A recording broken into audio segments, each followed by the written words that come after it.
If you've been sim racing for some time, like me, you'll experience your ups and downs. This is not only very natural in sim racing, but it's natural in almost anything in life.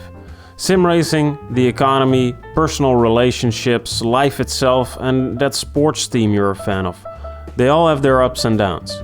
You can't have success 100% of the time. Even Arnold Schwarzenegger made some questionable movies. All jokes aside, today I wanted to let you guys know that you're not alone, and I think each and every one of us gets down from time to time. We've all experienced that horrible race where everything that can go wrong does go wrong. Your car seems to have turned into a magnet, attracting every crashing vehicle that's near you. All of a sudden, planes start to fall out of the sky and they hit your car, and you didn't even know there were planes in the game. Anyway, I'm making this video because I see a lot of people are having a difficult time in sim racing, and also outside of sim racing, of course. People that haven't had a good race in years because they keep getting smashed up by other drivers. People that can't keep their cars on the track in rally sims. That's me, by the way.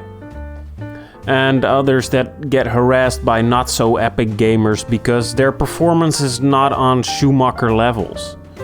It gets tough, and sim racing is hard, and that's the double-edged sword we're dealing with here. If it wasn't hard, we probably wouldn't be doing it. It wouldn't be worthwhile. Knowing you've invested all this time and effort and energy to get to the point where you're at now, it's satisfying as hell when you're doing good in races.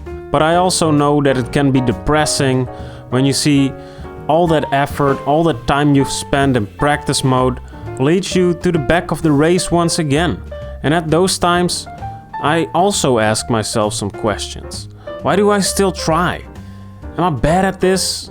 All my hard work seems to have no worth. Giving up would be easier. Maybe I'm just dumb and I don't get it. Am I doing anything right at all? How did I even get my license in real life? You know, all those questions pop into your mind.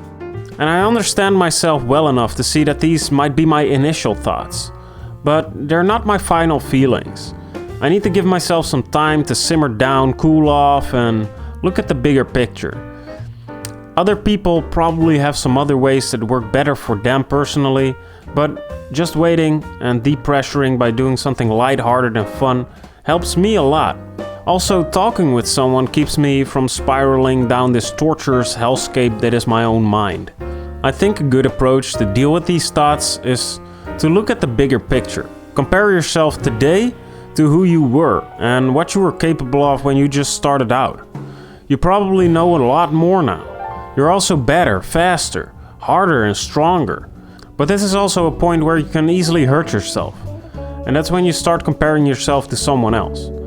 It's a tricky road to go down on. And one such thought I had the other day was, I cannot even get Laguna Seca right for a few laps, while Lando Norris, a guy that's younger than me, is an F1 driver right now. And you're probably thinking that's a stupid thought. Who thinks like that? Well, I think we all think like that, often in somewhat smaller ways. Maybe we don't always compare ourselves to an F1 driver and feel miserable, but we do compare ourselves to others too often.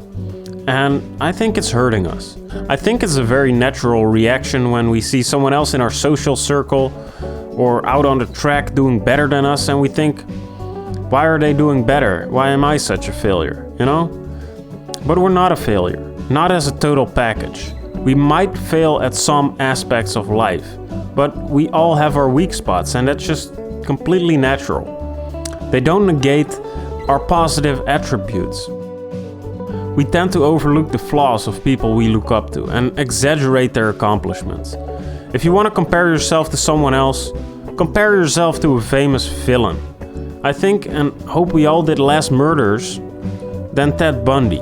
And he's got fans. So I think we're doing pretty alright probably.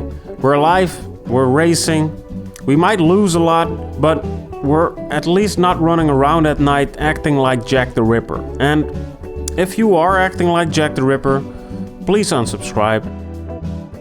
So yeah, this video went a little bit off track, but I do too in sim racing. We experience our ups and downs in sim racing and in life, and that's just something I wanted to talk about. Because I don't always feel good, and it's perfectly normal that you guys don't feel good all the time either. And if you do feel good all the time, let me know how you do it. So yeah, sim racing is hard, but it's gratifying once you taste the fruit of your own labor. And to complete this whole video, I think Frankie sang it beautifully. Each time I find myself flat on my face, I pick myself up and get back in the race. And with that, I hope you liked the video. Subscribe for more sim racing content, and if you ever want to talk to some good folks, join the Discord and look for the Hugs and Homies channel. It's pretty alright. Anyway, I hope you all sleep tonight like a newborn baby, and you'll dream of the most amazing lands made out of marshmallows and cotton candy and all that stuff. So yeah, I see you later, my beautiful baby girls. I see you later, my beautiful baby boys. Mwah. I love you, and let your mother know I said hi.